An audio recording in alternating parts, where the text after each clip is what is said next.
right, everybody, we're on our way to the boat launch right now. We're going to give the Insta360 X5 a test today, along with the microphone and GPS attachment here. You can see it clipped to my shirt.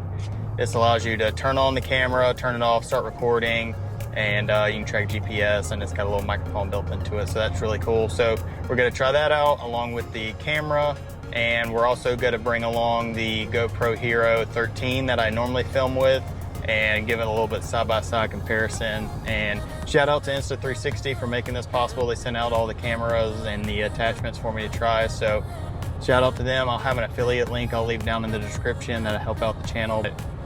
Give me a few minutes, I'll get to the boat launch and we'll give it a test. All right, we're at the boat launch here. Go ahead and get my life jacket on. And we will back this thing in. So I haven't really tested out this mic yet, so hopefully, I'm not sure the range of it, but we'll test it out real quick because I'm gonna get in my truck. And as you can see, the camera is on the back of the jet ski. So I'll go ahead and back it in. There's only one person at the boat launch right now, so hopefully I can get in between them.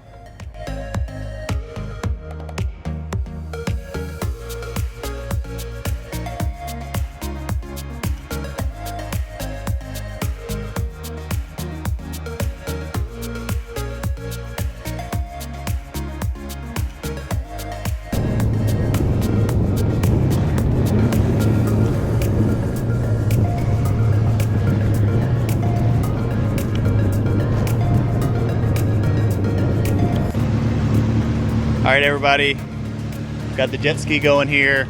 So I'm really excited about this microphone and this little remote here that controls the Insta360.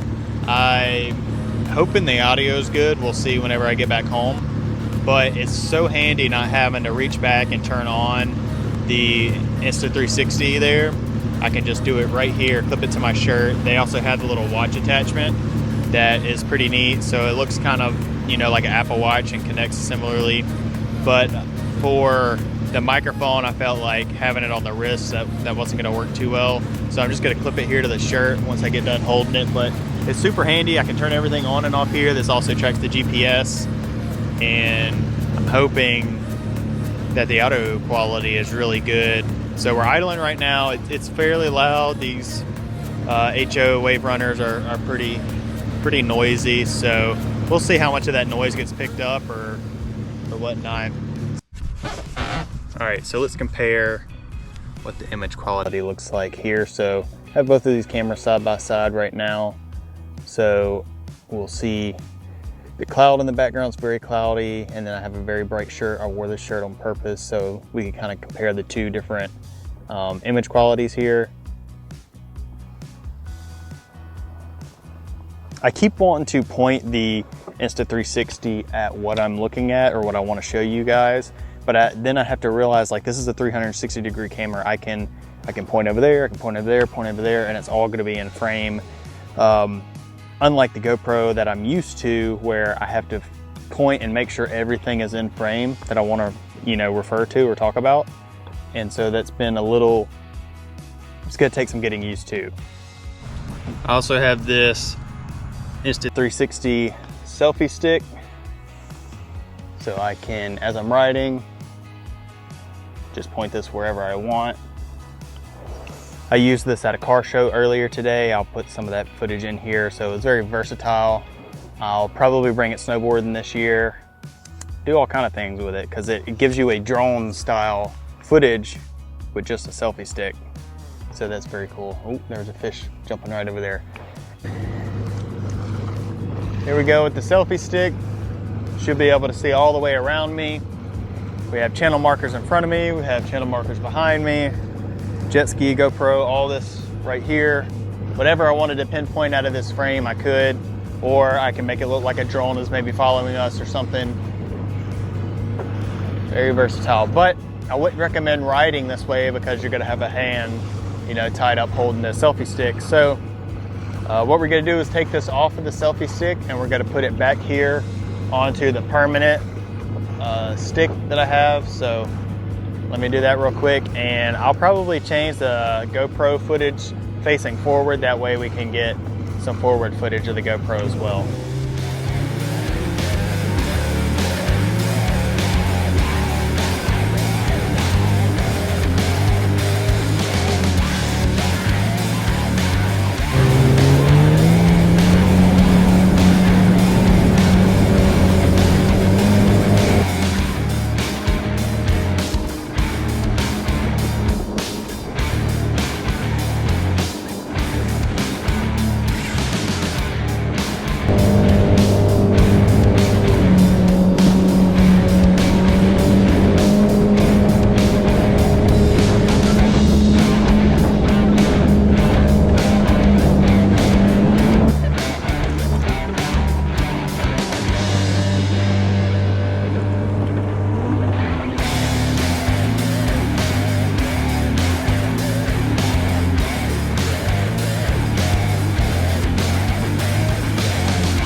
Okay, I haven't been on the jet ski in a few weeks. That is a lot of fun. Okay, so looked like the Insta360, it was pretty stable. Obviously the GoPro's not going anywhere. That adhesive mount's really good. So it's my first time trying it with this selfie stick back there. So looks pretty solid, doesn't seem like it's going anywhere. So we'll check the footage. I wonder how the stabilization is with this selfie stick back there. But it looked pretty solid from up here, so we'll see. But super stoked to have the Insta360. It's gonna be a game changer for the channel, I think. So unfortunately, I'm gonna have to head back because it is almost dark. So we'll see how the low light looks on here because sunset is about 30 minutes from now. So we'll see. It's starting to get very dark. So right now we are in 8K resolution. I played around, oh, jumping fish over there. We'll see if we can get that on the camera. Hopefully we did. From playing around with the 8K and 5.7K, from my phone, look, a bunch of fish back there. Wow. Hopefully this camera's getting it. I couldn't tell a whole lot of difference between 8K and 5.7K, and from what I've heard most people say, run 5.7K. It's a little bit smaller of a file size and you're really not losing too much detail. Another fish jumping, they are everywhere right now. Now we are in 4K, 120 frames a second. So theoretically, we should be able to do some slow motion footage. So I'll go do a couple little donuts here, maybe around these posts, and we'll see if we can slow it down and see what it looks like.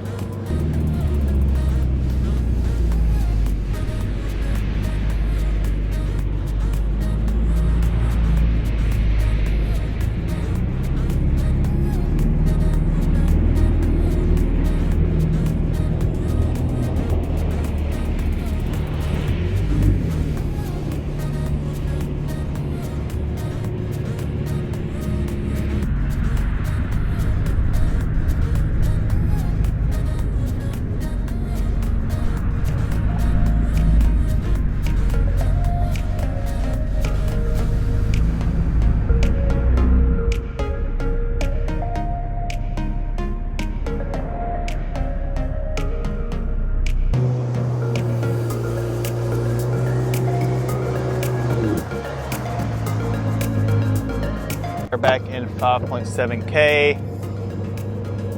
HDR is on. We are 30 frames a second, which I think is probably what most people is going to use. That seems like the best happy medium. Keep the file size down. Also, it's great quality. I don't think you're going to see a huge jump from 5.7 to 8K unless you're zooming really far into something.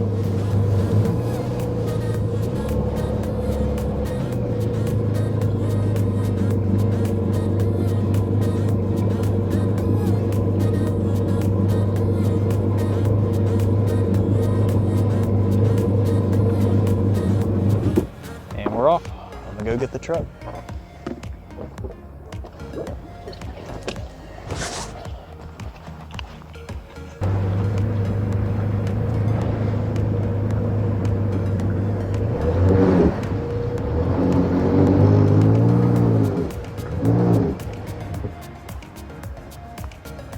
That's a wrap, guys. We'll get home, get this thing cleaned up.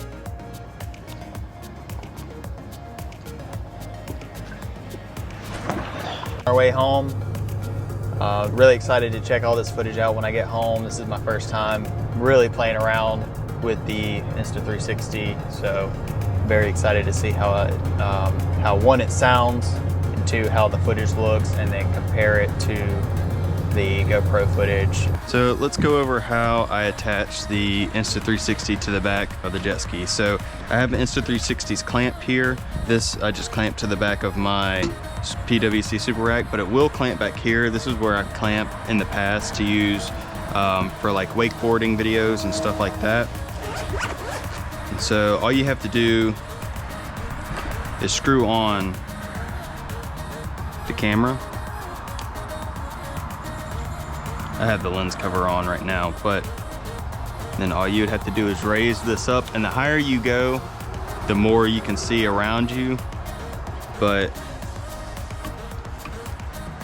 the less, you know, it's pretty sturdy here, but once you go way up in the air, it's a little bit wobbly. So I left it about halfway right here, but it's real easy to take on and off, and you're not going to worry about it breaking. I've seen a lot of people use these with no issues. But here's the case that came with the Insta360 that they sent over, and I can house my extra batteries, power charger, stuff like that. And all these are going to be in the description of the video. So if you wanted to get on the front of the ski, you can screw the camera down like so, orient it where you need to, and then lock it down with this bottom screw. And these Insta360 adhesive mounts are really good. I've been using these for probably the past 2 years or so. This one's a year old, this mount, and I was using it with my GoPro because it was the best adhesive mount I could find. So real quick, let's go over some of the features of the Insta360. I'm not going to go too far into detail on this because there's a lot better videos out there, and there's a bunch of resources also on Insta360's app and their website. But to turn on, you just hit the power button here on the side, and then there you go, you can see me. You can also connect to their app. They have a really good phone app here, which gives you access to all kind of different things. I'm not connected to the camera right now on my phone, but it's super easy to get on there, and you can check like kind of your camera angles and all that kind of stuff. So right here you can change, you can go 8K resolution, 5.7K plus, 5.7K, or 4K. So the higher the resolution you go, the lower options for frame rates you get. So you only can go up to 30 frames a second on 8K. 5.7K, same thing, but when you jump up to 5.7K, not the non-plus, you can jump up to 60 frames. Now if you jump down to 4K, you can go all the way up to 120, and what 120 will allow you to do is to do slow motion videos and stuff like that. So I like to say 5.7K, 30 frames a second, that's all I really need. You get this goes to your different options. You have burst, star lapse, road mode. This is like a time lapse type thing. Loop recording, where this will just continue to record and then overwrite over itself. So you can just keep going forever, and then when you stop it, you can back it up however many minutes you want to. So we have photo mode, interval, burst, star lapse, all kind of different options here. And then you go to your videos and you can adjust it here. I found that going forever, and then when you stop, there you go. See, there we are.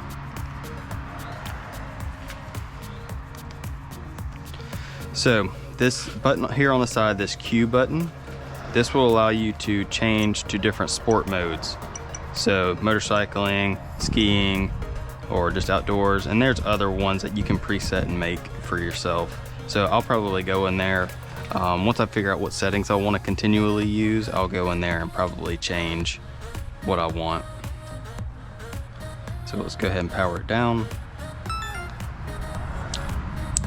Here is where you can charge it. Pretty simple. And then here on the side is where the battery is. And then SD card is right there inside of it. Hopefully you can see that. And it just snaps in. It's pretty easy to get set up and just straight recording. And then the app is very good too. You can edit your videos, and it's really cool, a bunch of the different AI features they have built into it. So let's go over how you would download your photos off of here onto your phone. I use my phone. I don't really use my computer for any kind of video editing or anything like that, so I just use my phone. So then I feel like most people are like that anyway. So here we go. We have the Insta360 connected to our phone, and now we would just click album, and here's all the footage that I've taken. So if you wanted to go watch something, you could. So here we go. We'll watch this. It's got to load, and then it will have to where you can move 360 degrees around. Let me turn this down. See, we're in a preview mode here. But if we go and change to 16.9, that auto frames it to 16.9. Or if you want to go 9:16, you can zoom out. Get all those cool angles you want. Go as far out. Now it looks like you're on top of the earth there. And then you can go back.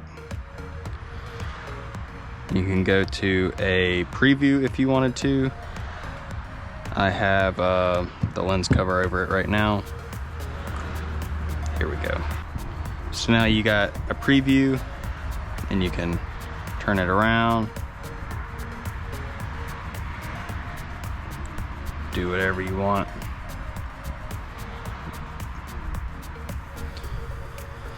So let's go back. The app's very easy. You can also edit videos here. You can have an AI edit, which I've been playing around with yet.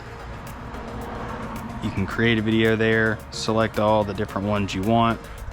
You can scrub videos, cut stuff out, select clip, then you can download it and it goes straight to your iPhone library, which I like because the GoPro does not do that. You have to download it to the GoPro app and then download it from the GoPro app to your phone. So you're downloading it twice, so it takes up twice the storage, which is really frustrating. But that's it. There's a lot more detail online about all these ins and outs of these cameras. I'm still learning it myself, but we'll learn together.